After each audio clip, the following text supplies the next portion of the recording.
Hi, everybody. I'm Julia, and this is Josh, and Hello. we are the creators of the Sigils of the Veil card game. And we're here today to talk about what the card game is, what the sigil cards are, and how to play. So Josh is the one who created the gameplay, and he's going to talk about that. So there are a total of 5 different sigil cards in our game. First one that we're going to show off is Flame. Here's Flame. Next is Storm. I don't have these in order. Here's Storm. Tide. Here's Tide. Grove. Grove is a beautiful green. And finally, Veil. This is my favorite card. Love this card. Okay. There are a total of 75 cards in our game, as well as 5 class cards that we will get into later. There will be 100 mini sigils that you can get on the higher tiers in our Kickstarter. If you don't care for that or don't have the funds to buy them, you can use a piece of paper to keep track. In order to win our game, you need to be the first person to 20 sigil points, or all players have 20 hit points and are eliminated if you reach 0, and the last one alive wins. So next, I'm going to talk about the different card types and class cards that synergize with them. So first, we have Fireball, which is on the Flame card. And this Fireball is on the edge, and the Flame is the actual card. We have Fireball and we have Wildfire on the card. So the class card that synergizes with this is the Mage. Whoops, my bad. Here's the Mage. When you have a Fireball on the playing field, you can use your Mage for an instant buffed attack. So it basically counts as stacking the Fireball twice. Next is Wildfire, which is on the same Flame card. This targets groves directly, so if somebody has a grove down, you can just instantly burn it. And here's the Wildfire. Next is Hurricane. So this is another attack. This card is not stackable with another Hurricane, but can be buffed with its counterpart, Speed. It actually is the same card, but we're using 2 different edges of the card. So next is, the class card that synergizes with Hurricane and Speed is King. What King does is it buffs any attack with the Hurricane's Speed buff. You can't use 2 Hurricanes and a King? Or No. can you? No, just you can buff it with your King if you don't have 2 of the Hurricane or 2 of the Storm cards. It will be up to your discretion if you think that you can use Hurricane with Speed and then buff it again with King to make it super speed, I guess. Yeah, But well, we're making the rules. We could say no, and then when you purchase the game, you can make your own rules up. Yeah, do what you want. Have fun with it. Next, I'm going to talk about the defensive measures, which is Seawall. Yeah, This is on the Tide card. Tide card. So Tide is the only defensive card in the game. So if you place down 2 seawalls, it turns into a swell.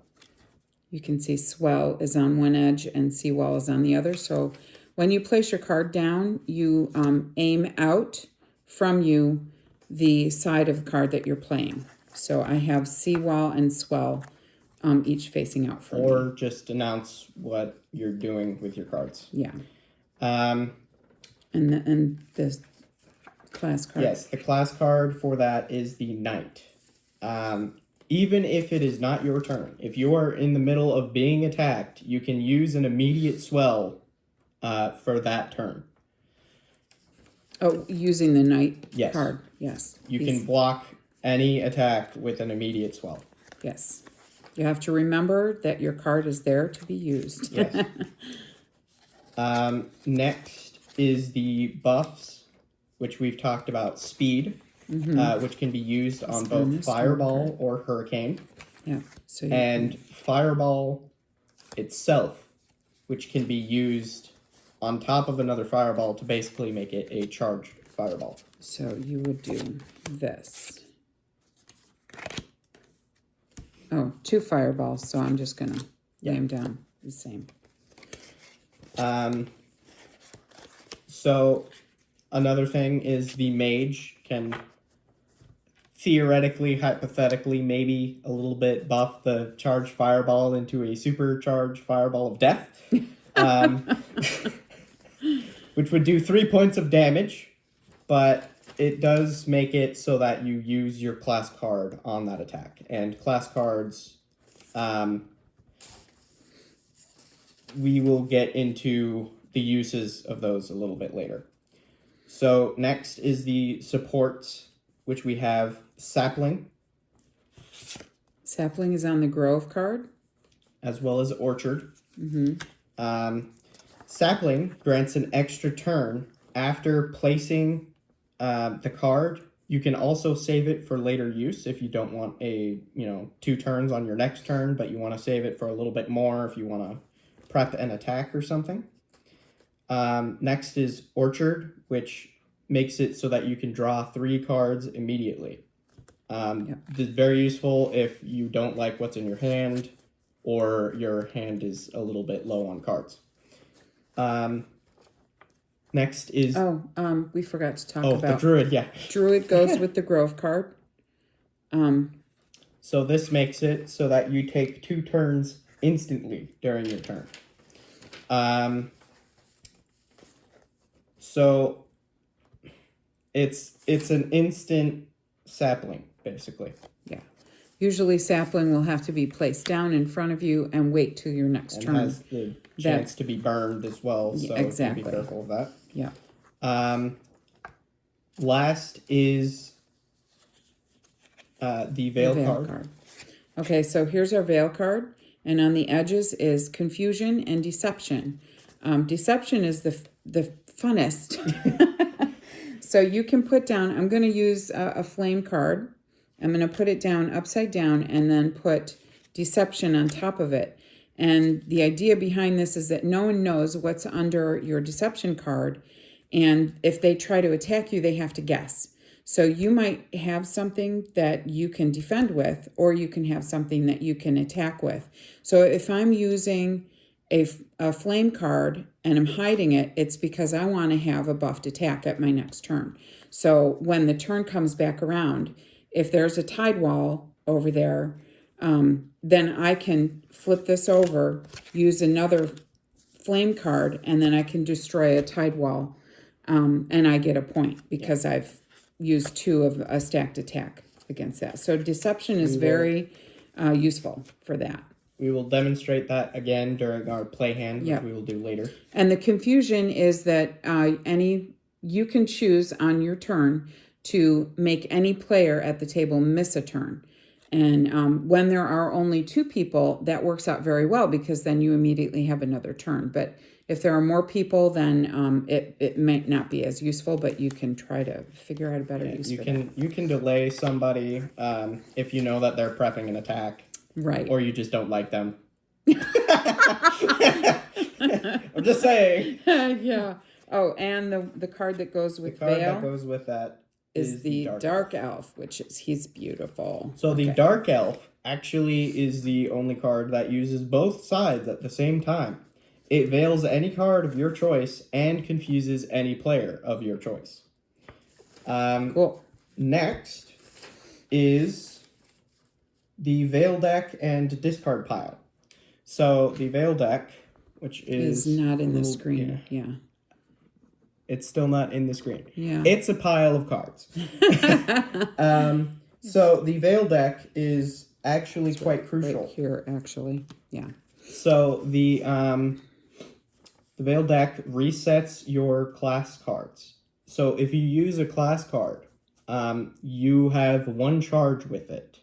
when the Veil deck, when the discard pile turns into a new Veil deck, you get your charge back on your class cards. You can actually go through a Veil deck pretty quickly, and then when you get down to the last few cards in the Veil deck, you reshuffle the discard deck and make a new Veil deck with it. So once you use your class card, you turn it upside down, signifying that you've used it for this Veil deck, and then when the discard pile goes back to a new Veil deck, you can reactivate. So that's useful. I do want to clarify that if you do not use your class card during the Veil deck and a new one gets flipped, you do not get 2 charges. Right. It is a 1 charge per Veil deck. If you don't use it, you lose it. That's right. So next, we will talk about discarding. So discarding, you can discard if you have too many cards of the same, or, just like 4 groves in your hand, because that totally hasn't happened before. Yes, it has. Actually. I had a whole handful of grove. You can discard. So I say I'm going to discard this, and I'm going to take up draw a new card. Yes, and since that would also be your turn because you're discarding, you can draw again. So that's a way that you could discard cards you don't like or can't find a use for at the moment and try and get something more useful. So that is everything. And now we are going to play a little bit of a test hand. So, yes. Okay. Pick a card, any card. I'm going to be a knight. I shall be the king. Okay. And so we'll just put so we need 1, 2, 3, 4, 5. We need 6 cards in our hand, or are we just... Well, we just have like 1 or 2 of each. This is a test hand, so it's not necessarily what do you call it? Replicating the game. So we will now talk about how defenses work.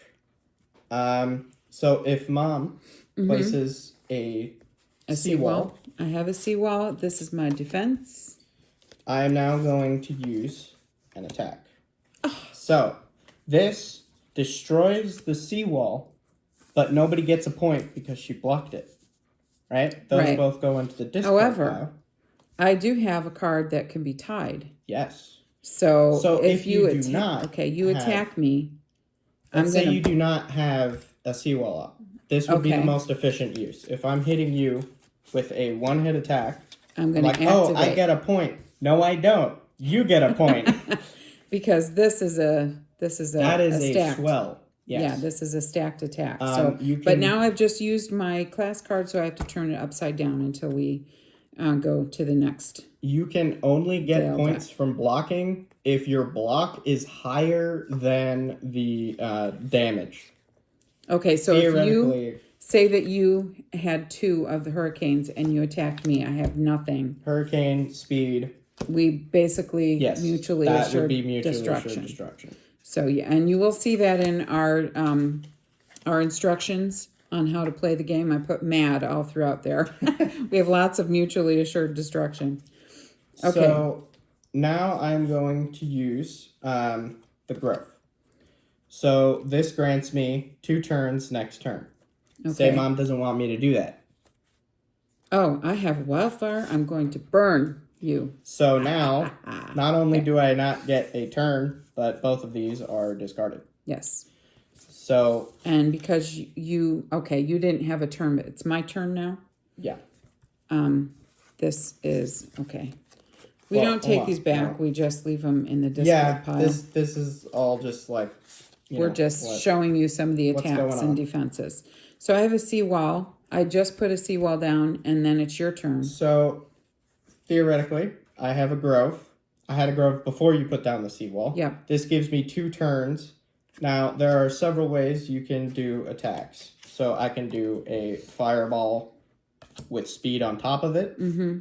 I can do a fireball with fireball on top of it. Mm-hmm. Or I can do a hurricane with speed on top of it. And you can also use your king because you have a storm. Yes, I can.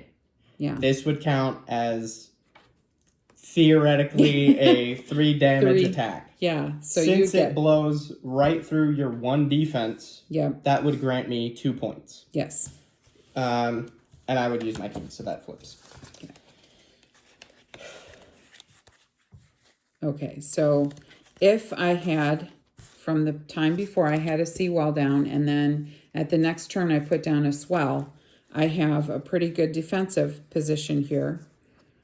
So, something you do not want to do is throw a 1-hit attack against a 2-hit or A 2 defense. stacked defense. A stacked defense. Yeah. This would give the enemy a point. What you can't do is, for example, I'm preparing this fireball. I'm going to lay this down on the table, and that's going to stay there. You do your other turn, whatever you do.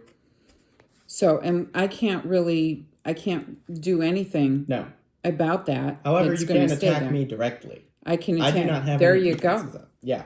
So that gives you a point. Yes. And that hurt. Yeah. And then you're gonna... And then I can do a 2-hit attack. I'm going to be using 2 fireballs. Against my which swell. gets rid of swell, and all of these would theoretically go in the discard pile. Mutually assured destruction, no points. Yeah.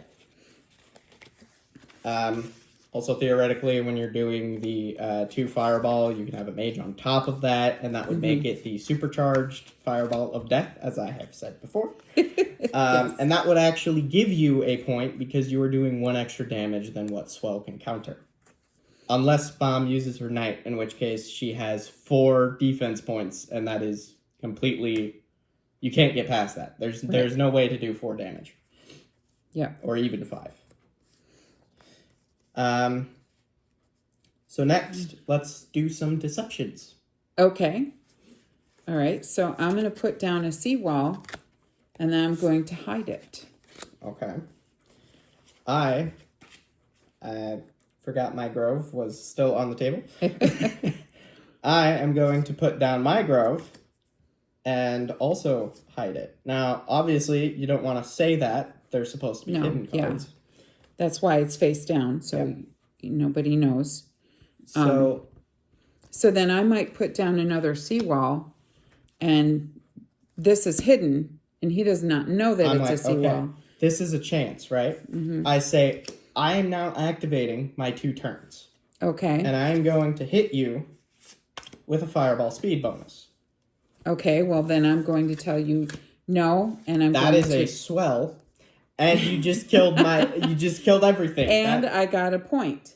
That is true. Yes. So this is a good card. I like this knight card. He's pretty cool. Yeah. Okay. I use the knight a lot. So, I think those are all of the attacks and defenses. Yeah? Yeah. Okay, so it's not really that difficult. We are planning on doing an actual hand, which will probably take us half an hour, so we're going to do that on a separate tape. So thanks. Hopefully Bye-bye. This is a good description of all the attacks and defenses, and that you will enjoy the game. Thanks.